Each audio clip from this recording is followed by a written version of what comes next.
laughing, we're smiling, which is insane. That's the But that's what happens when you win against an opponent with whom you have never won for the longest time. Um, yeah, very true. so that's been pretty. That was a game. There's a lot to talk about. But tell me, let's start with you, Tom. How do you feel about that? I think, yeah, our smiles tell you everything. This was, it was a bit nerving in the first half, but then something just happened. Something just clicked, and we just rolled over them. And I think that's kind of been the whole thing about Hansi Flick's Barcelona. Once we get going, once we actually get into a rhythm, and once we Rhythm. actually play our game, it's over, right? We can score goals even from nothing, and I think even when we're playing from a kind of a disadvantageous position, we still can score goals. And our forwards, our players, not just our forwards, all our players have this confidence. They have this. It's like the whole mentality of the club has shifted, right? Because I believe before, that we yeah, they can beat. believe they absolutely believe, even when we're being pressed, even when we're being just stifled in everything that we're trying to do, we believe that we can actually score goals. We believe that we can go out there, and if we do one thing right, we'll score a goal. And we don't need 100 chances anymore. We only need one or two or three to score one, two or three goals. That's insane. I mean, when has that last happened? I mean, we don't We have just MS. defeated Bayern with Iñaki on goal. And with three Yeah, 17-year-olds in the team. So come on, let's just take a second and say, wow, that was something I would have never Mm, expected, but it happened. And to your point, once and I feel because of our past, we have obviously some sort of PTSD because I think in the mhm. first 10-15 minutes, when Barca never are very good in the first 10-15 minutes, they're shaky in every single game. Yeah. Mhm. And Bayern was on the offensive, even though we scored the first goal. But then Kane was coming at us. They were beating the offside trap, and there was really push. And then I saw on X, I was watching all the comments, and everybody was like, "Yeah, this is not happening. That's not happening." But Mhm. you know what? They Mhm. stuck to their game plan. I didn't see Flick do anything different, except Yeah. for the fact maybe in the second half, his highline was a little bit more circumspect in the sense that they did make the runs back. They did read the balls, the through balls, a lot better, and their covering was a lot better. Like phenomenal Mhm. play by Kunde today, phenomenal by Kubarsi, Pedri. Just the defense was outstanding in just handling with the onslaught, and a lot of myths dispel. Like I think Alfonso Davis will remember this match. I think Balde was pretty good for the Yeah. job that he's supposed. Like from his defensive point of view, he was pretty good. Exactly. I think even when Sane and everybody came up, like they really launched Sane, Musiala, all of them came together. I think Mhm. you never felt that like, oh, they have like tons of chances. That didn't happen because Mhm. it was covered Mhm. pretty well. And obviously we'll talk about Raphinha, but I think overall, I think Marc Casado, Kunde, Kubarsi, Inigo, I think phenomenal performance. And Mhm. I mean, Mhm. at 17, what Lamine Yamal did with Alfonso Davies today, most teams can't do that. Most teams can't do Mhm. that. So there's a lot to feel very good Yeah. about. I know. I think for me, probably the best moment in the game came. Well, it was late in the second half. We already had this three-goal cushion, but the way we were toying with Bayern, kind of just passing the ball around, the stadium went crazy. They were chanting "Ole" for every pass that we did. It was Absolutely. just it was. To me, that was it. That was it. I was drinking my beer. I was sitting on my couch, and I was just enjoying the show. I mean, it was a show, and it felt like the kids, because we have kids, we don't have men, we have kids, Two and those kids. kids were just yeah, they were just enjoying themselves. They were just playing a game of football with their friends in the backyard. I mean, that was it. And to me, that signifies that the distance we've covered in the last couple of months with Flick, because we Yeah. went from being so miserable on the pitch and us fans being miserable off the pitch to this, both parties now enjoying ourselves to the fullest. And Didn't you see yeah. the team when Raphinha scored that his hat trick, and he pulled the Mm, whole team along, and they went behind and in that mhm. arena behind the goal, and then they celebrated. You could feel Yeah. that energy. That's a Mhm. team that is gelling with and that's Flick. That's credit to Yeah, Flick that he has been able to it is. build that team in that manner. But that was such a nice, just a sight. Of course, Raphinha like played amazing, deserved it, whatever, all Yeah. of that. But beside the point, the fact that the moment it happened, he called the entire team. They all ran. it was a beautiful sight for Hmm. Barca fans who, when Hmm. it comes to Hmm. Bayern, we haven't had the best of times, Exactly. Yeah.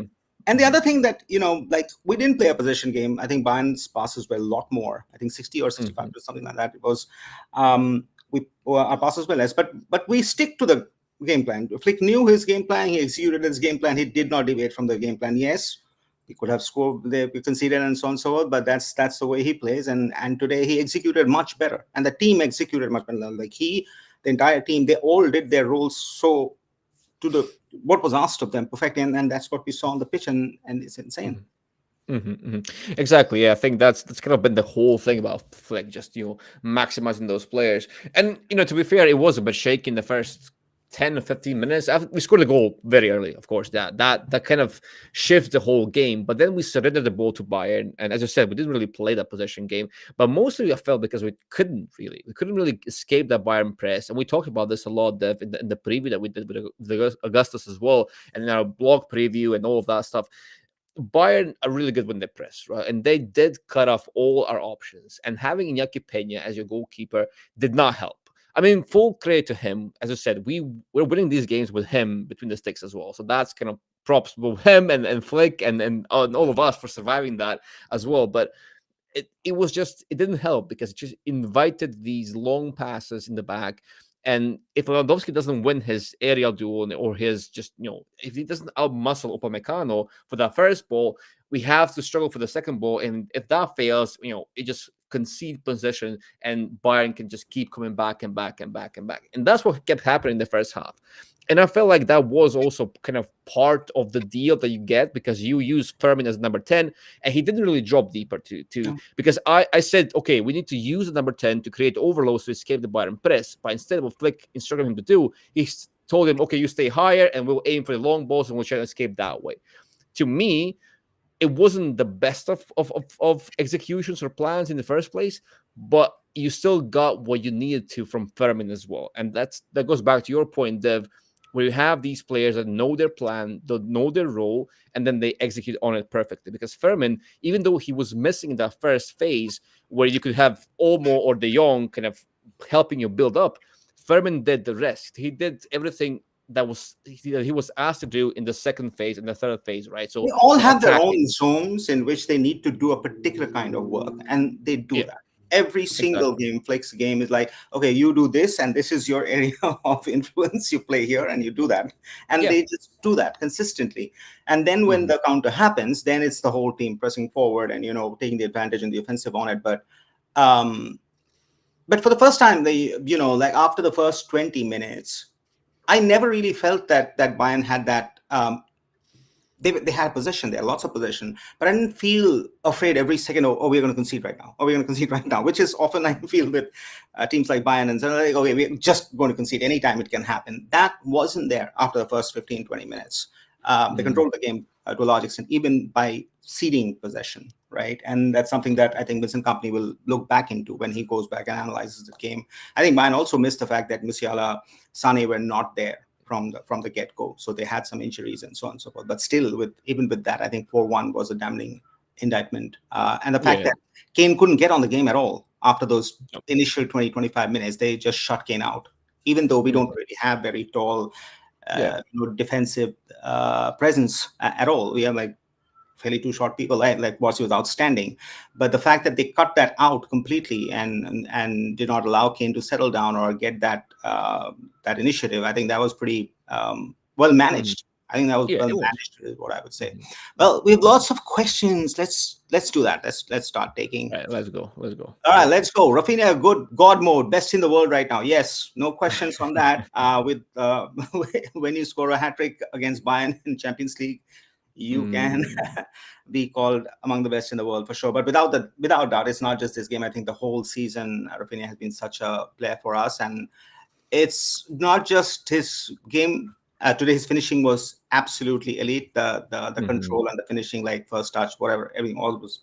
It just came off. Tonight was his night, Mhm. so it happened. But I think he's also his influence on the team overall, as a person, Yeah. as a team, how he brings those players together, how he motivates them, insane. And like he's got to stay. Like he's got to be one of the faces of this Barcelona. for Mhm. whatever time this project runs its course or what have you. Without a doubt, I mean, and I think tonight he cemented that.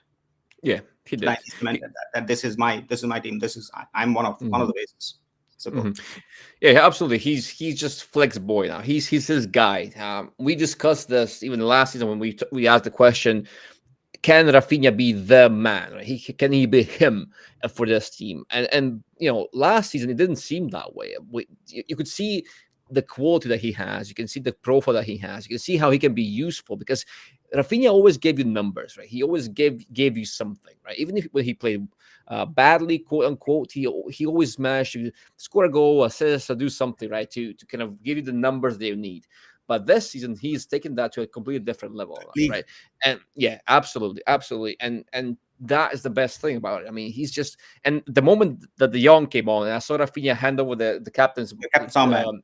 armband to the young, I was like, no, that doesn't feel right because Rafinha is the He guy. deserves it. He's yeah, he yeah, absolutely. He He needs that deserves it. armband, and he deserves it. Absolutely, yeah. And to me, and I love the young and all that, but Rafinha just that armband just suits him so well, right? Yeah. And I think Suits him. For it whatever gives him reason, yeah. he maybe like 2 years in his journey in Barca or whatever, Mhm. but it Yeah. suits him. He definitely embodies the traits that you would expect Mm. out of a captain, Mhm. so on. Mhm. So Mhm. yeah, that was So pretty cool. But yeah, I mean, no questions on that. Rafinha, totally top of the world, and we should all Barca fans should thank him for healing part of that 8-2 that happened when it all happened, when we all were there and we suffered through that night, and from then on we have only suffered for mm, years. So yeah, yeah, a little that's bit of that healing happened tonight, so that was good. Okay, let's keep going. uh Marc Casado, Balde, unsung heroes, phenomenal performance. Are they unsung? No, phenomenal performance, yes, but outstanding. 17-year-old kid, and he just literally shut out the likes of Harry Kane. Honestly, that's what he did. The reading from Evan, their ball reading was so good between Kunde, Kobarsi, Inigo, Balde, all of them. It was just phenomenal. As a defensive unit, they held their line, they held their discipline. But I still think that defensively, I mean, of course they were great. They did their job, and I can only praise them for that. I still think that Barca collectively as a team, I still think that defensively we are shaky. And Bayern, as shaky as they were, they still managed to find ways to exploit that, albeit without scoring the goals, right? Which is obviously the most important thing. But I still feel that this kind of thing, that these flaws, if you will, I think they still need to be addressed, right? I keep saying this every stream. I'm here. We win every time, and I'm like, okay, but these flaws remain because they do. I mean, it's always fair and square to celebrate. I'm over the moon too, but I still feel against teams that will know how to punish this, it will get punished. It will get yeah, punished, and I I'm mean, but that's I'm how he absolutely. plays. It's just the style of it. I mean, I don't know what changes will happen when Araujo comes in and slots in. I don't know. Maybe some changes Mhm, we will see. But I think this feeling of risk, when as long as Flick stays, is going to be there, and it was mhm, there in Bayern as well. We literally played them at their game. They also yeah, had a high line. All of Rafinha's goal came beating that high line and running behind, and that's how he got that space to score and so on and so forth. So, mhm, we both played the same game. It both was risky. And now you can. It's just how the coach is. But that said, those first 15 minutes, and we have seen this consistently throughout the league and in the Champions League. yeah, The data clearly shows first 15 minutes, Barca are not at their groove in any of the games. I don't know why that happens. It happens. mhm, And then, but once they settle down and once they kind of figure out, okay, what we need to do, how the game's going, and the what's the word, the velocity of the game, right? yeah, Then once they're in the groove, then it's hard because and yeah. you saw that today we took the foot off the pedal. Once the fourth goal happened, you could see that Hansi really pulled the Of team course, back. yeah, He yeah, rotated. yeah, yeah. Mhm, We could have gone for the jugular here. Absolutely, we could have gone for the jugular, but because we have the Clasico, whatever, he mhm, literally he just held the team back, and you could feel that. But between minute 50 and minute 6:15 and minute mhm, 60, those 35 minutes, Barca were on absolute song. mhm, mhm. They were just Yeah, doing. Yeah, and think just to answer the questions here, how we shaky? We are shaky because if you look at especially the first 20 minutes, how easy Bayern's access was to our box.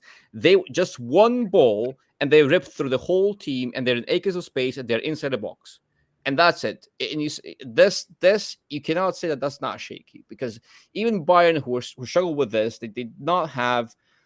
I don't know if it's fair to say they didn't have the best game, because Bayern obviously have the firepower, right? They do have the quality, they have the individual quality, even more so than us, probably, right? So fair play to our defenders for actually not conceding those goals.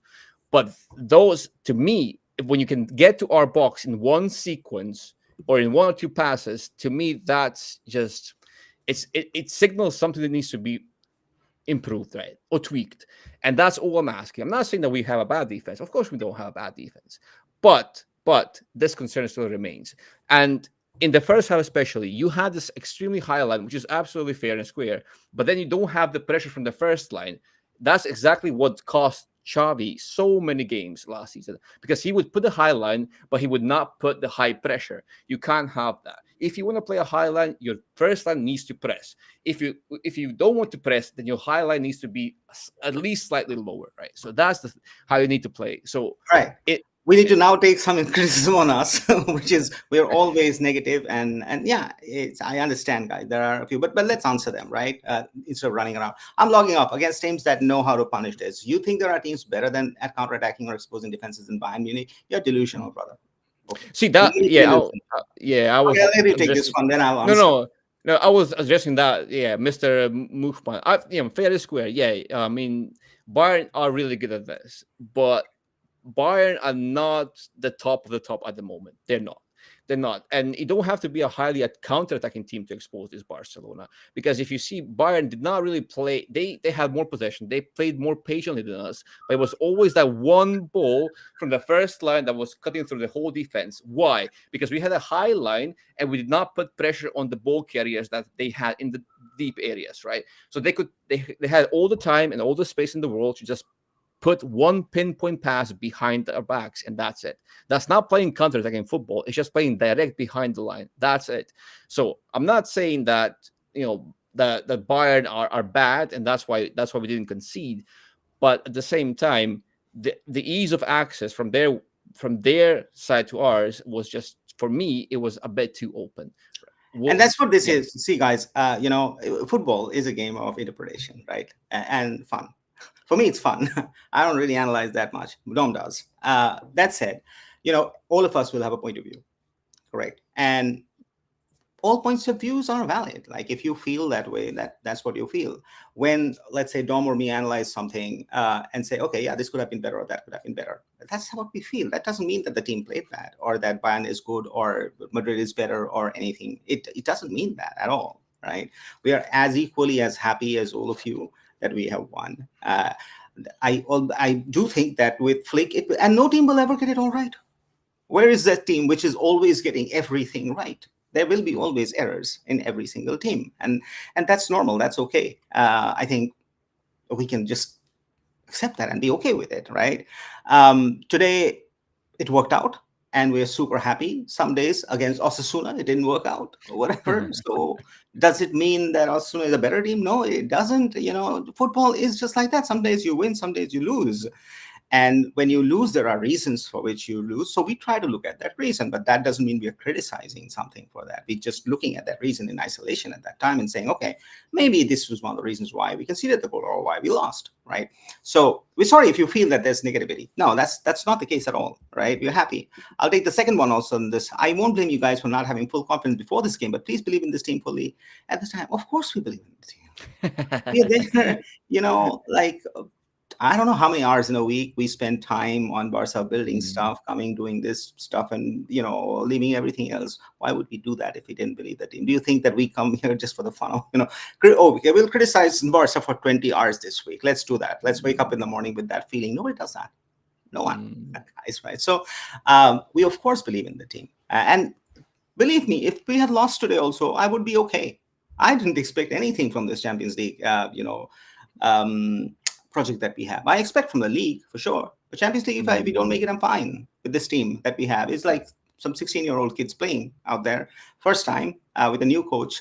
Yeah. And what more can you expect of them? As simple as they're overachieving right now on the pitch right now. To me, they're overachieving, and I'm super happy, right? So, I mean, long may it continue. But to me, if they don't, qualify for the round of 16, I'll be fine. Really, I'll be fine, and I'll still watch every single game that Barca play.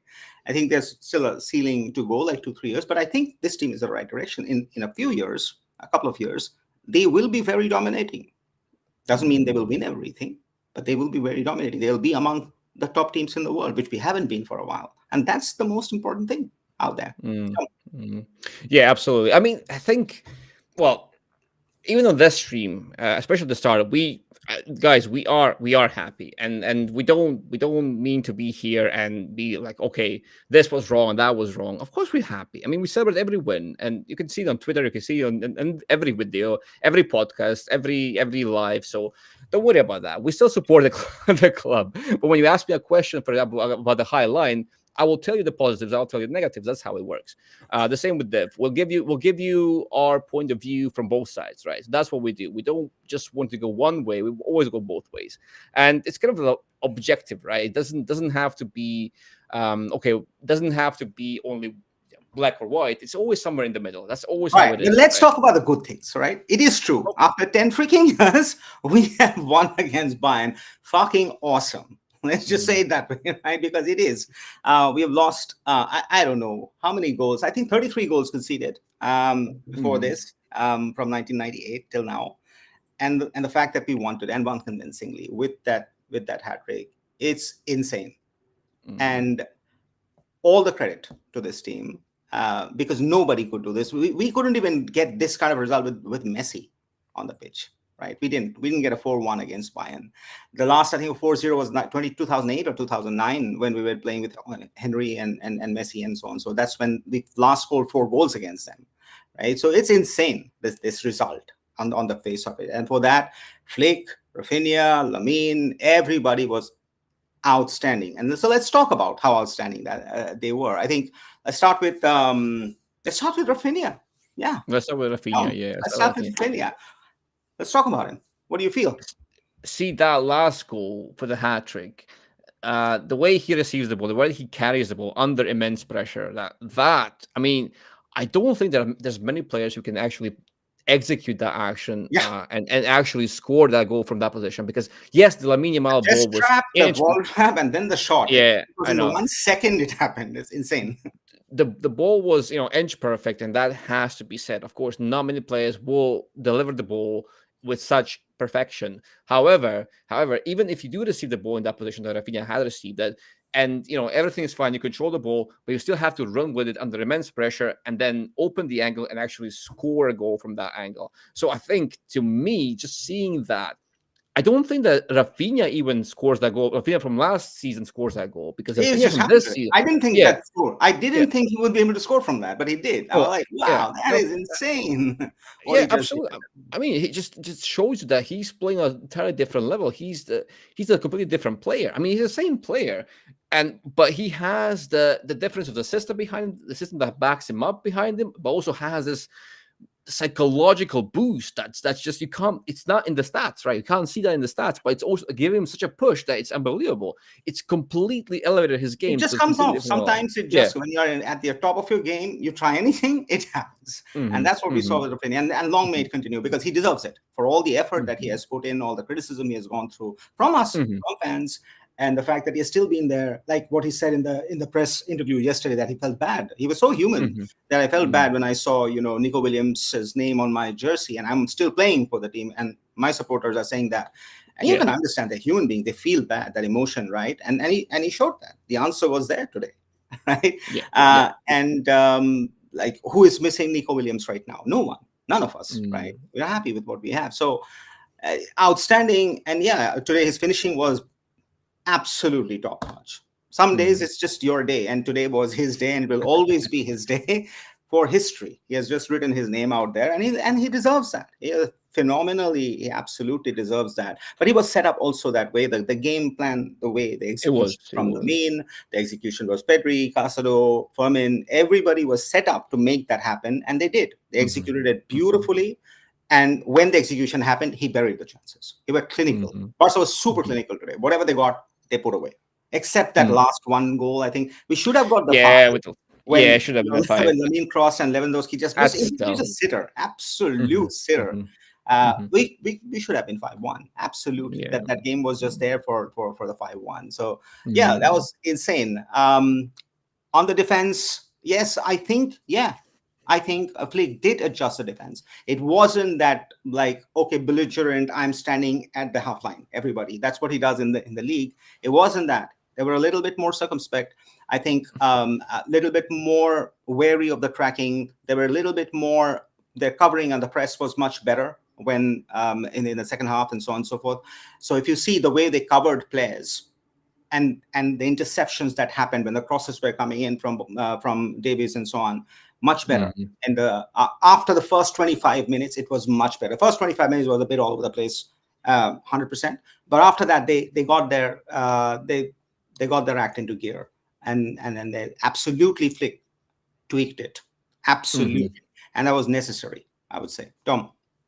Yeah, I think the main difference was actually for our defense was actually the in possession stuff. As soon as we got Pedri and Lamine on the ball a bit more, when you actually have your press assistant players and players who can control the tempo, you have them on the ball, the game becomes much easier for us. For as good as our defense has been, we are much better when we are in control. Right? When we have the ball at our feet, we can toy even with Bayern, and we saw that in the second half especially. We can toy with them. We can just keep the ball. We can do whatever we want to do with the ball, and we have Pedri and Lamine at the heart of it. Now, of course, other players are key there as well, but Pedri and Lamine, when you want to escape that pressure from Bayern, and we had to escape it multiple times, you give the ball to Pedri, he won't lose it, right? You give the ball to Lamine, he can dribble even in his own half against 1, 2, or 3 players, and that is invaluable, especially against a team like Bayern that base a lot of what they do on the counter pressing and the pressing that they do. So that to me, that was absolutely amazing. As soon as we got them on the ball a bit more, as soon as we didn't rush the play forward immediately, but we found Pedri, we found Lamine,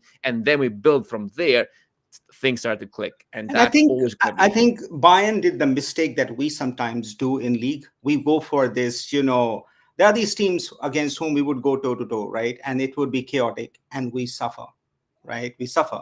Today, Bayern did the same thing. If they Mhm. had controlled the game a little bit more, if they had made it slower, they had more possession, I think they could have controlled things better. But they played with that tempo, and that suited us because we found the spaces. And the Mhm. moment we found those 3 or 4 opportunities, we buried those 3 or 4 opportunities per se. So Yeah. yeah, what I love is Bayern did not play badly at all, but we just outplayed them. Yes, that is true. Today, actually, we did outplay them at their own game. And no, they didn't play badly. They were actually good. Even if you hear most of the commentators after the first half would be saying that Bayern had the ascendancy. Bayern was playing better. Yes, we had 2 goals, but so yeah, that is super satisfying. And maybe that's because Flick knows this team, Flick knows how they play, and he set up accordingly. Or it was just game management from Flick and the team. But yeah, we did absolutely outplay them on their own game. Yeah, that second half, especially when we just passing the ball around them and the stadium went nuts, and we were just doing, tricks. We were doing tricks. We didn't even. It was like we were actually playing, right? That was like playing in the backyard. That's what I felt like I was watching. And to me, that was the most beautiful part of the game. Just our kids having fun and having fun against one of the biggest teams in Europe, right? So if you can do that, of course, once we do go to the Camp Nou eventually, this should become even a bigger spectacle, right? So we have that to look forward to as well. But yes, I mean, I don't want to go a lot into it because I don't think that Bayern were good today. I don't think they were good.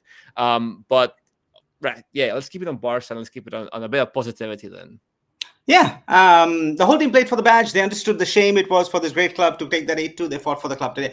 Maybe, hopefully they did. I don't know whether most of them were on that day playing in that pitch. We were there, but most of this team is new. Um, uh, but they definitely did play for the win, and that's what matters. And for us who care about the club, the badge, and all of that stuff, fans care the most. Players change over the seasons and so on. It just definitely feels very good today, for sure. Absolutely. And as Flick said, in the press conference yesterday, that it doesn't matter what happened in the past. Um, Today, we're just looking at this one game. And this one game, we were outstanding and we won. and the team deserves all the credit and the praise for that, for sure. Mm. Yeah, absolutely. I mean, this is how you play for the badge, as they say. Yeah. So I think that was one of the biggest changes for me from Flick, because the whole culture of the team, the whole mentality of the team seems different, right? We can't really see the process behind the scenes. Obviously, we don't have the access, we don't have the information that we need to make any kind of guess of what's happening in the locker room. But you can actually see it on the pitch. You can see the way the players celebrate the goals. You can see the way that Flick talks to the players and talks about the players, and vice versa. So I feel like from that perspective, there's a change in that dressing room. And it's not just the new coach boom. It's just it's something that Flick has brought to the table with everything that he's got, right? His profile, his experience, his leadership, his I'm the boss and I'm gonna create something here. I want to create something big at this big club. And this has been a dream for Flick for many years. So I feel like, it's just what he wanted to do, and he's doing it. So full credit to him. Well, do you want to play safe Xavi ball and only score once or twice, or do you want to score plenty of goals and also concede a few? Well, of course, every fan base out of the world will want to concede lots, score a lot of goals for their own team. We are no different. We would love to win every game 10-0 for sure. I'm super happy. That said, it is also true that we struggled with Xavi a lot, and there were a lot of 0-1s. But it's also true. Xavi gave us some very good Clasico wins at 4-0 and 4-1 and so on. So, and even games where we went and scored 5 goals. I don't think it was so much like, yes, Xavi had his faults, no questions on that. And we know that. But I think his experience of managing a team is where he struggled more than his capability of understanding football. He understands football pretty well, I think, but I don't think he had the team with him anymore, for whatever reason that may be. And so on, and that came out, that showed up there. If you remember the first time, when Xavi took Barca to Alliance Arena, and we lost that game, but we played pretty good against Nagelsmann's Barca. It was a very good game. They played really good.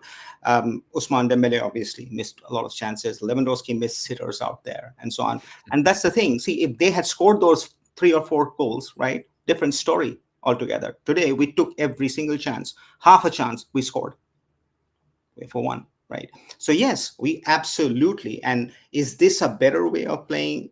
Sure. But is it very different from what Xavi was trying to do? No. Xavi was obviously a little bit more circumspect. He was not that central. Flanks were being used a lot more. Flick is far more vertical, far more central for sure. And we are enjoying that, right? So let's take what it is. And definitely there was something not working with Xavi right now with the team. So they had to make the change, and they did, right? But he has given us good days. In his time, he has given us wonderful wins and good days, and we should remember that and be thankful to him. And today it's Flick, and he's giving us wonderful days and great moments of memories that we can take, and we should take that for him. Is the comparison necessary? Maybe. Should we think about it today? Maybe not. Maybe just enjoy the win, and let Xavi also enjoy the win. I'm sure as a Barcelona fan, he's happy today, and so on. But Tom, your thoughts? Yeah, exactly. I mean, Xavi is the biggest Barca fan among us. I mean, he showed that with so many things that he's done. Maybe his coaching tenure was not as successful as we would have Yeah. hoped it to be, but that doesn't change the fact that he was the biggest Barca fan ever. Like that's just not under a question at all. And back to your question, Mr. Mukhman, I think like I my point of view from this is that you can absolutely play the way Flick plays, and you can enjoy that style of play. You can absolutely score goals. You can win games this way. But what we saw tonight in the first opening half an hour or so was something in between, where he was very aggressive with the high line, but not as aggressive with the first line. And that's my whole point. He was in between. He was not here or there. He was not playing the super aggressive style or the more backlight style. So that was my main concern, because you can't be in between two minds with this. If you want to have a high line, you have to commit fully to it. If you want to have a deeper line, then absolutely fine. You can have a little laid off press from the first line. That's absolutely fine. But if you play a high line as we do, you always have to press. And that's why we were struggling in the first half as well. Did we slow down the game later? Could we have looked for more? How did the subs change? We obviously absolutely slowed down the game. Yeah. In the tempo of the game after that fourth goal, we could see it. And it was just Pedri. Like, Pedri had full freedom to manage that midfield, and he did it beautifully for the last 30 minutes. He was inch perfect in managing the time and the game, but he definitely killed the game. Took the people off. He wanted to save people for the Clasico. Like, he knows that in Barca world, Clasico will always be super important, and he Mhm. will obviously want to make a statement on that, right? He has made the statement with Bayern. This was the first test that he had. He has passed it with flying colors. Clasico is what it remains. But imagine if with this team he can get the Clasico and this one over the line, these kids will go to war for him. Mhm. Literally, these kids will now go to war for him because he has proved, right? He and he has done it. Like, he's just stuck with Pena, right? I never thought he would do that, but he is stuck, and obviously it's a political thing. It's not that Pena is a better goalkeeper than Chesney. Let's just be honest out there. He's doing this for the team for some reason, right? And he's pulling it off. So these kids are going to work for him if he picks up, the Clasico. And then when the team is on momentum and they believe in the coach and they trust in the coach and they're going all out, it's hard to defeat that team. It's very hard Mhm. to defeat that team, and they'll get new players, back from injury and so on and so forth. So that's what he's setting up for. So yeah, I mean, all these kids who won 4-1, they will not have the PTSD that we have had. We see Bayern and we're like, Exactly. oh yeah, that's it. We are losing. They know how to win. They have won them already, and then that's the memory that they're going to take with them. So it's a Mhm. huge difference in mentality, the mental block that we have had against Bayern for years, and so on and so forth. So yeah. Yeah.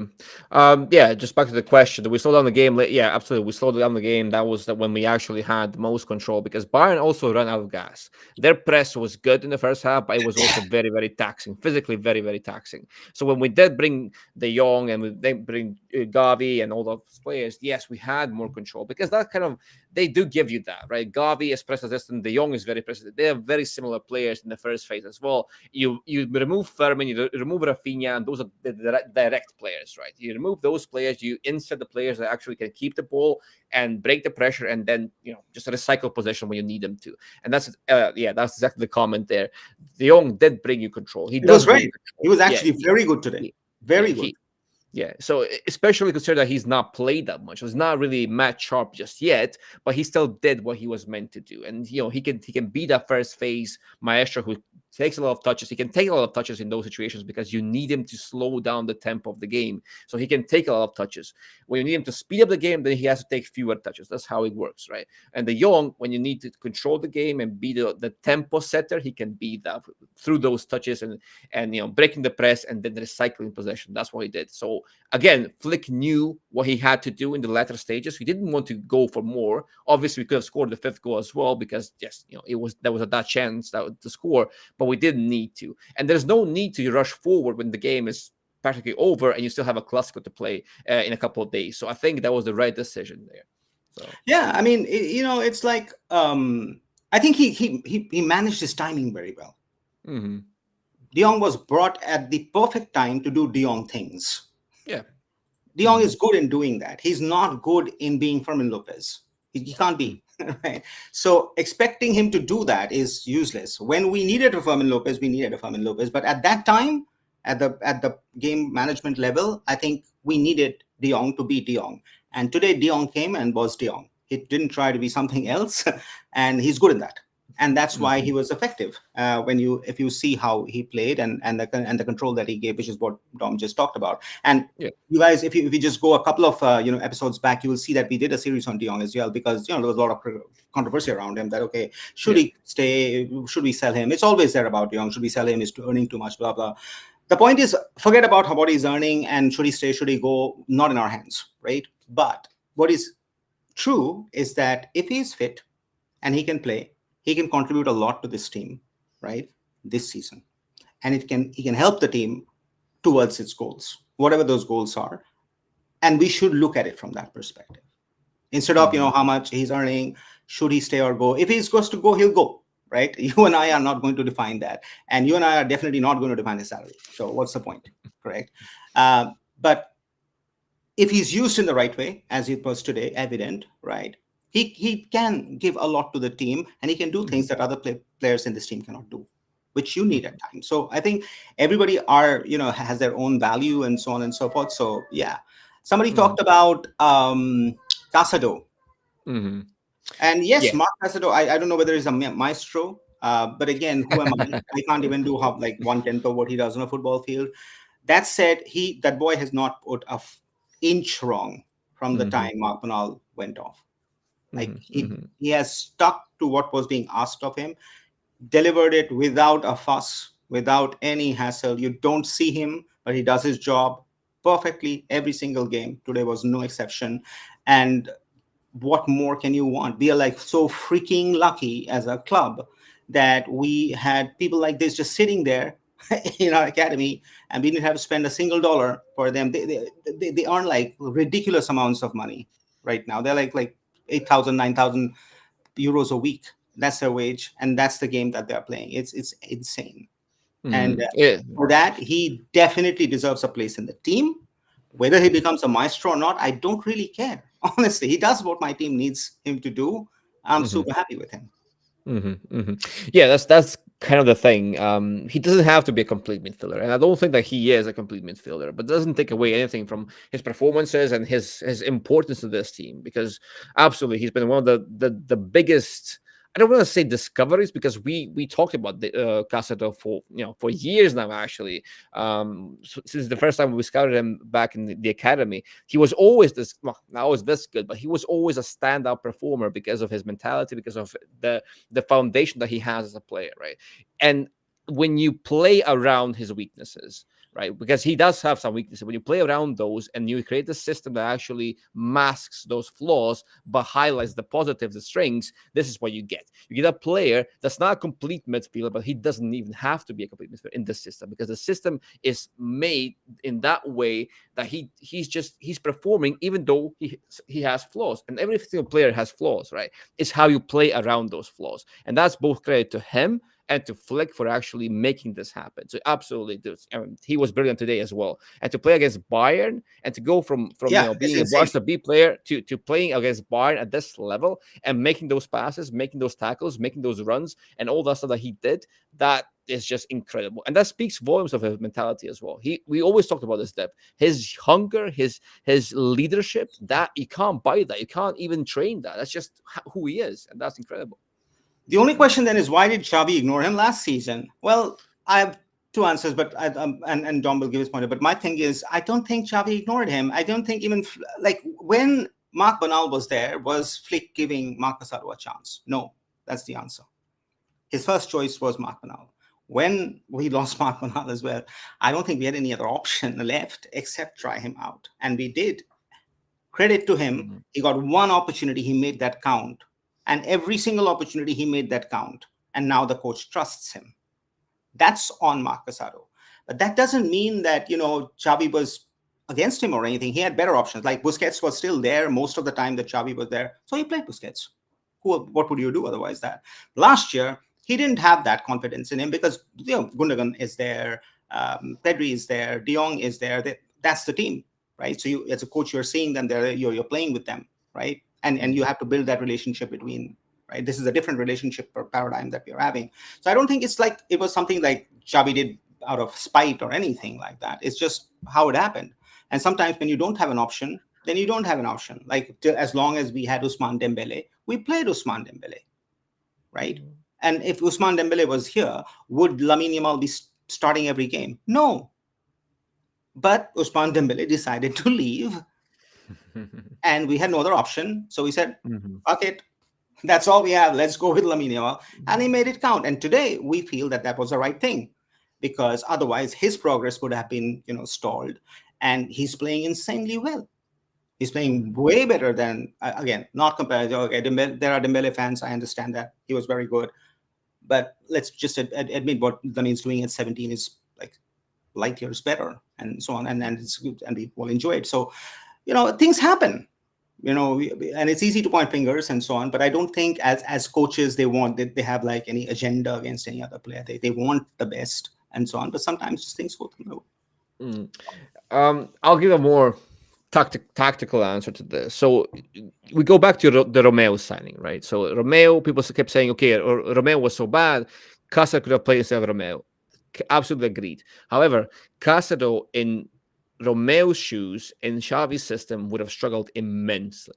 Immensely. Why? Because that system was lacking so much compactness in that midfield. That system was kind of built on having highly efficient athletes in that midfield, right? Those players had to run so much in that midfield. And Romeo was often left alone on an island. He had to cover the whole distance horizontally, vertically of the pitch to get the balls to cover and be there by himself. If you put Casado in that position with so little compactness, with so little support around him, he will also struggle because he's not a big distance defender.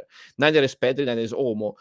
They're all small space defenders. Even today, when you saw Bayern recycling the ball quickly from side to side, our midfielders, they couldn't really follow that. You saw Pedri was gassed after 15 minutes of running in the first half. So that's why I felt like, okay, we were doing something wrong because we were not compact.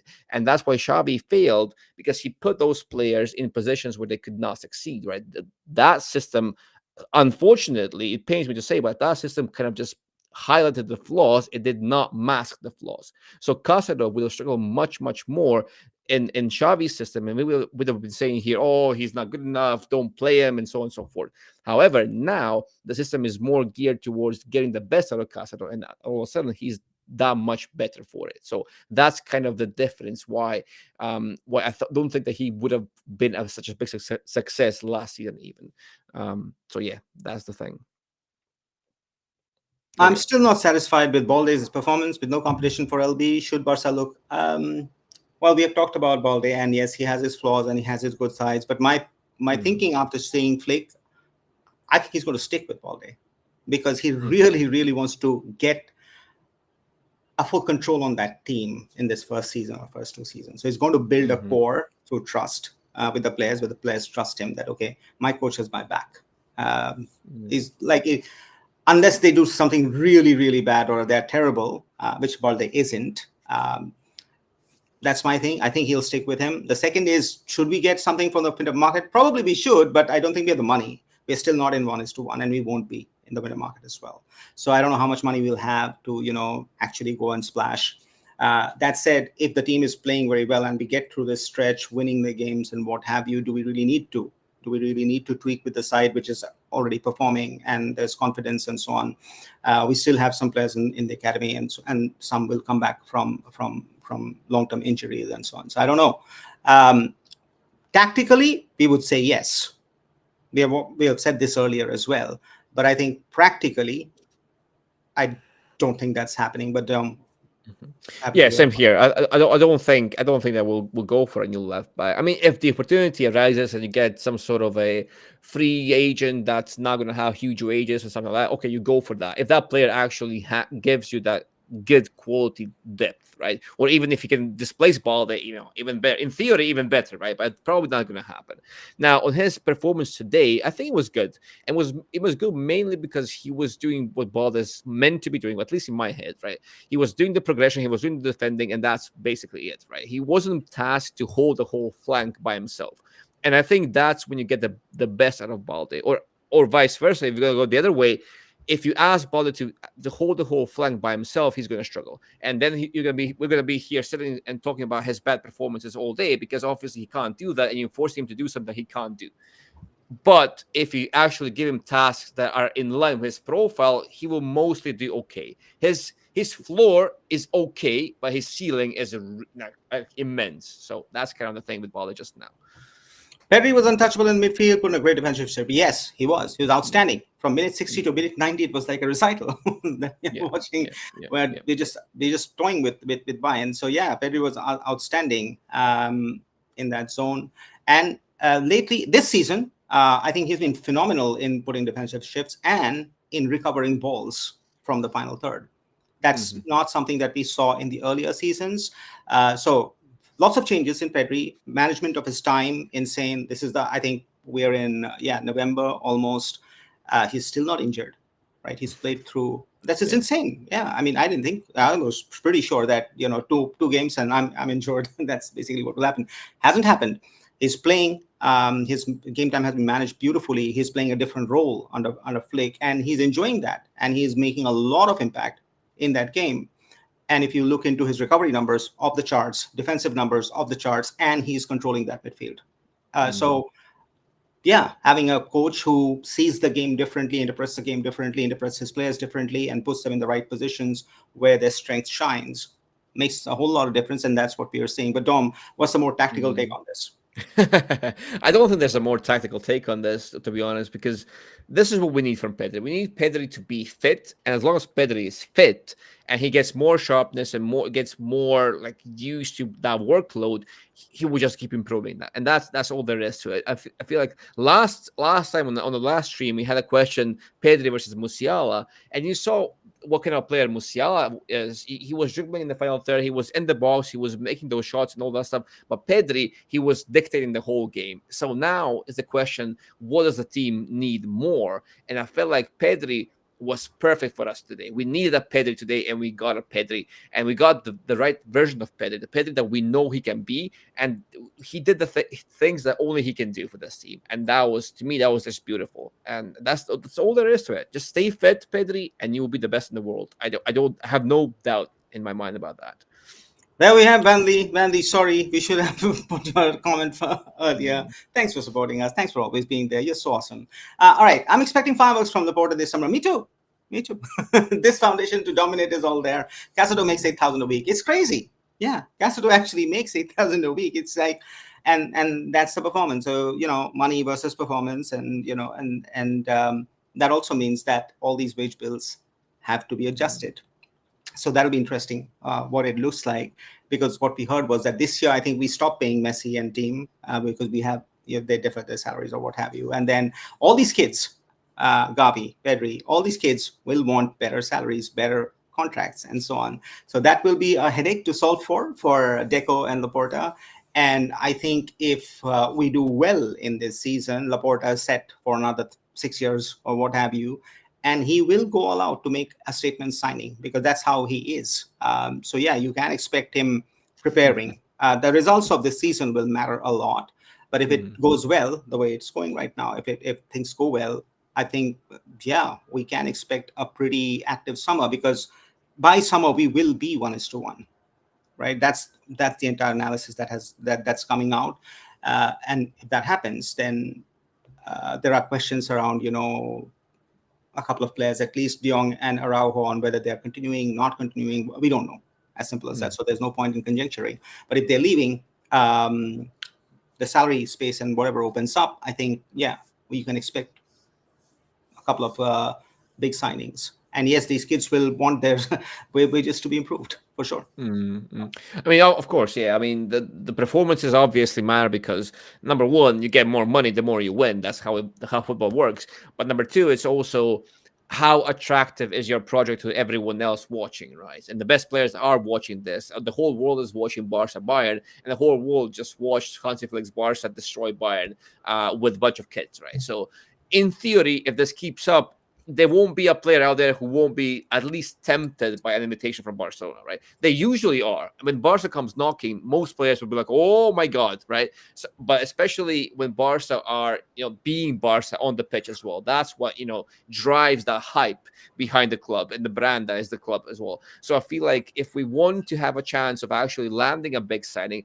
we will also have to be successful this year on the pitch. Maybe not win everything, but you have to have a project that kind of promises something, right? At least something in the short to medium term as well, not just somewhere in the future, long this time. This game will go a long way when players watch that. Okay, this team can beat Bayern 4-1. I want to play here. I can win trophies here, right? Exactly. And same will happen in the Clasico. So the more dominant we are against the big teams, everybody's watching. Agents are watching, players are watching, and then they understand. Okay, if that coach is good, I want to play there. I want to win. I want to be that guy, right? So yeah. So results matter, absolutely. So, but in that case, if that happens, I think, there's a high chance that Laporta will go all in for one big signing. Sell De Jong, use the money on Nico. We are absolutely cooking. Use almost a false sign with Raphinha behind. Yeah, in theory, I think that is a very good idea. I actually do more than Haaland, to be honest, given the team. But knowing Laporta and the fact that Barca being the brand that it is, they will need a face to lead that. I think if they get the opportunity, they're going for Haaland. I think so.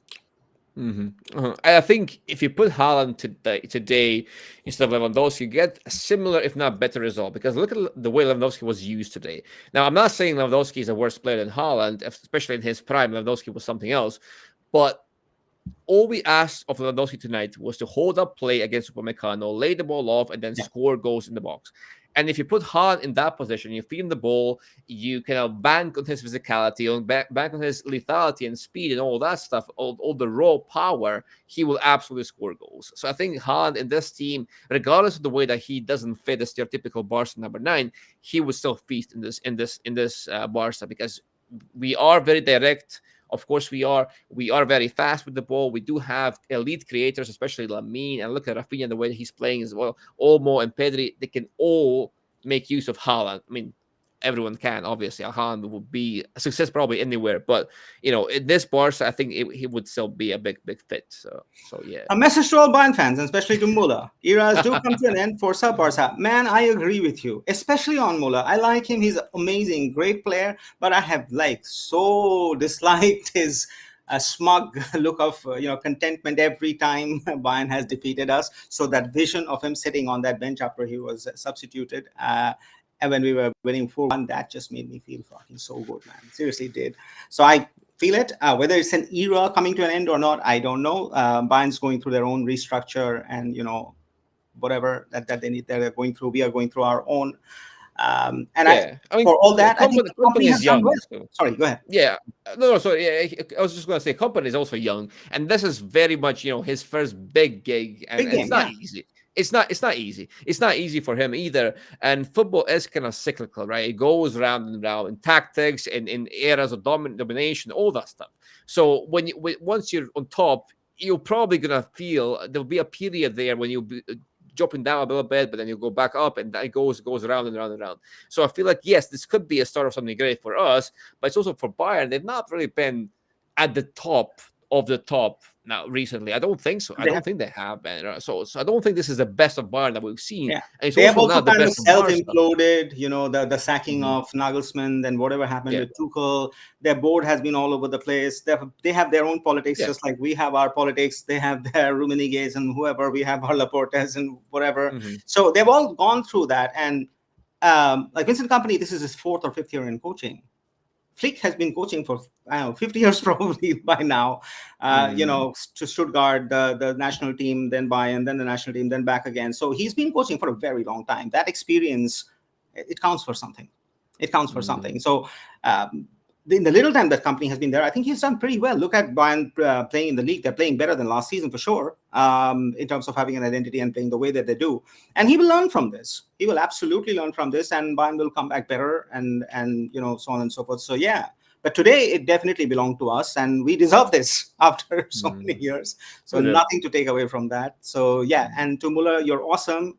I really, really have a lot of respect for you, but I disliked it every time we lost, and you would be like so happy and grin and content. So yeah, I today. mean, I mean, yeah, of course. I mean, yeah, it's just the way it is, right? It's the way that football kind of works. Yeah, one day you're happy, and we can be so grateful because this season we've been on this stream like how many times? It's like 15 times or so, 10 times or so, and most of the time we're here and we're actually celebrating a win. Yes, we're being a bit critical as well. We always do, but the bottom line is we've been celebrating so many times already, and this is the biggest one. What a So season, man! I'm so happy after I five, know, 6 years almost.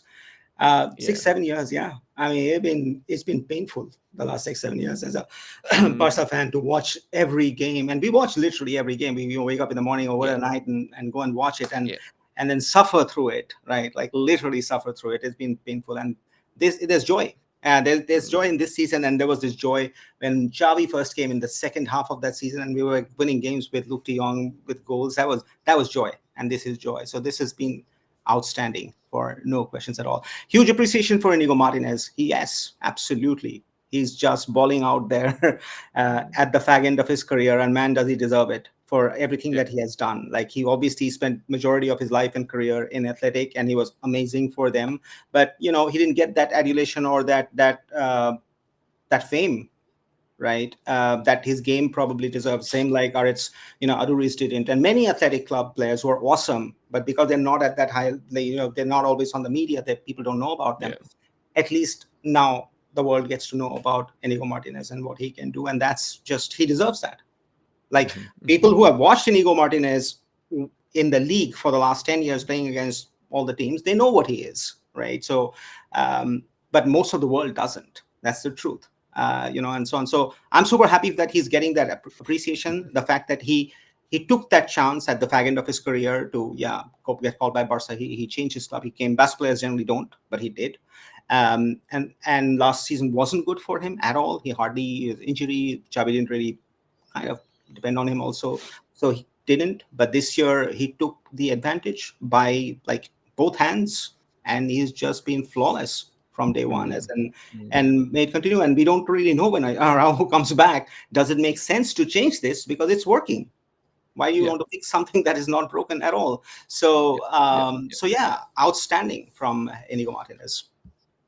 That's kind of thing with Barcelona. Barca always gives you PR, right? And that can be a good thing. It can be a terrible thing, right? If you come to Barca and you don't perform, oh boy, you're not going to have a good time. But if you do come to Barca and you're actually performing, being used well, and you're actually giving the team something new, something to push them forward, well, that's just, that's the boost that everyone's career needs. And Indigo, yeah, he deserves it. I mean, he fits what Flick wants from a center back right now, right? The focus that we have in the first phase is largely on him and Kubarsi, and that partnership is working beautifully. And It is. yeah, as I've said, it's difficult. I mean, Araujo on quality alone, absolutely, he goes into that team and he gives you something that you're sorely missing. That's the thing with Araujo. But at the same time, you will inevitably lose something on the other hand. So it's a gamble, it's a risk, it's kind of a sacrifice. I Flick maybe he will make that chance, take the chance, and maybe risk something with Araujo, or maybe he's like, okay, Araujo, you're back. It's good to have you back. Incredible tool, incredible weapon, but I'm sticking with this for now until I get a sign that I should actually tweak it or change it. So for now, I don't think he should. But then again, Araujo is Araujo, and once he's fit and once he actually can play, it's difficult to bench him. It's difficult Yeah, to bench you this need to player. because he's one of those kind of players, right? So Yeah, it'll be interesting to see what happens in November when he comes back. Okay, yeah. so yesterday we watched, Real Madrid do Real Madrid things and come back. But what a game by Vinicius and that hat trick that he scored today. We have a hat trick from Raphinha, so two hat tricks on 2 days from two different teams. We head into the Clasico with full hopes. Yeah. Before we end up, Dom, a couple of thoughts. Like obviously, we just heard that Carvajal is out. And we just Hmm. heard that Rodrigo and Courtois are also out, right? Hmm. But they'll have still got the players that they have got, and those players on their own have so much individual quality that they can cause a lot of damage and so on. Yeah. But that said, I think we're in a good position, and we should go in confidently for that game. And I personally think it's possible to win, Oh and yeah. win in a comfortable manner. I think I was very happy to see the little Olmo cameo that happened today, which means that he's okay and he can play a Hmm. larger role in the Clasico. Question is, what's the midfield? Is Dion starting, Dom? I don't think so. I don't think he's starting. It's between Fermin and Olmo. I think if Olmo is fit and he feels good and Flick has confidence that he's match sharp now that he's played some minutes against Bayern as well, I think he starts. If not, Fermin starts and you get the same setup as tonight because there's no need to change it because we saw that this can work. There's a way to utilize that setup, even if Fermin is a different player to De Jong or whoever you will have in a deeper phase, but you have get something else from Fermin, right? And I think that should be the way to go. So you have Raphinha obviously doing Raphinha things, but then you have Fermin or Olmo, depending on who's the fitter or the sharper one at the moment. On I that would day? still go. Oh yeah, on the day, yeah, especially. So that's what I think will happen. That's what should happen. The rest of the team unchanged. There's no need Yeah, to they change did. The anything. rest of the team picks itself. It'll be Yeah. interesting to see how they contend with. I think with Rodrigo out, I think Bellingham's position will change a little bit. I think so. Bellingham, Felipe Valverde, Vinicius. These are the players that we need to like. I think will be the difference makers for Madrid, and Mhm. it'll be a cracking game inside the at the Bernabeu with that closed stadium and all the people, and it'll be a game for the ages. So yeah, looking forward to that one. Mm. Big game out today. We win. Our Champions League progress goes on, and I think we'll make round of 16 easily, very easily. I think I'll even push this team to go all the way till the quarterfinals, based on what we have seen till now. And if they do that, I think good enough for me. Good enough. More than that, Absolutely. super happy, whatever, and so on. But yeah, the depth is coming back. Each players are coming back. The first 15 minutes were bad, but overall, what a game! A hat trick at home. Uh, we'll savor this for a long time. So look out for the Mm. reviews and the games, and a lot's coming up. And we'll see you after the game with Madrid on Saturday. Saturday is it Saturday or Sunday? When are you playing Saturday, Madrid? Saturday, Saturday. Saturday, Saturday. So the Yeah, game Saturday. we'll be back here, hopefully with smiling faces and hopefully being positive. But if we lose, we might not be. We might be a little grumpy and we might be a little bit negative. So adjust with that and go with it. But thank you for joining, all 2,177 of you. We are super happy, just like you. What a game today! And as we say, we scalp